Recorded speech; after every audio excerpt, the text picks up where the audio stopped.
Canada is home to one of the world's last great forests. A vast swath of green, it spans from east coast to west and stretches all the way to the Arctic Circle. Canada's forest is home to uncounted species of plants, fungi, and animals. It is an invaluable purifier of fresh water.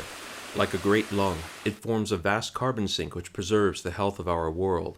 It is the last great refuge of endangered wildlife such as wolves, grizzlies, and wolverines, species all but wiped out in the United States and on other continents. In terms of landmass, Canada is the second largest nation in the world. In such a vast land, with a population under 35 million, it is easy to imagine the Great Forest is inexhaustible. Most Canadians think of it as an immutable fact of life. We take comfort in this. Out beyond the workaday world, past the endless gray steel and concrete of the cities, there is always that wide green place, beautiful, unspoiled, whole. But the unbroken forest is an illusion. For more than a decade, forces have been at work at federal and provincial levels to allow big industry to decimate woodlands.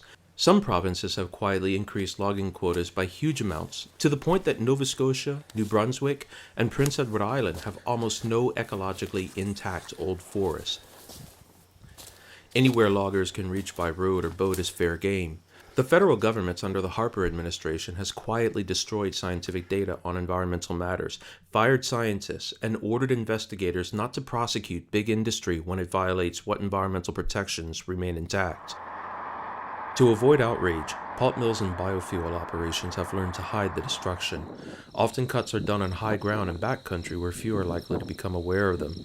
If clear-cutting near roads, narrow cosmetic hedges, mere thin lines of trees, are left standing to conceal the damage. From a distance, it is nearly invisible.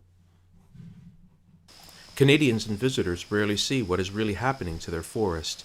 They drive down highways and rural secondary roads, thinking there is a healthy woodland all around, but get out of the car and hike a couple hundred yards off the road, and one will discover the unbroken forest was only an illusion, a mere hedge, and behind lies only wreckage, a forest that has been cut down to be burned for so-called green biofuel, or ground into pulp for paper, all for a few dollars per ton.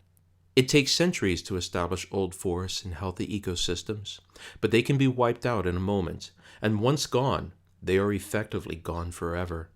It's time for a change, and change starts with telling the story, the real story of a forest under siege.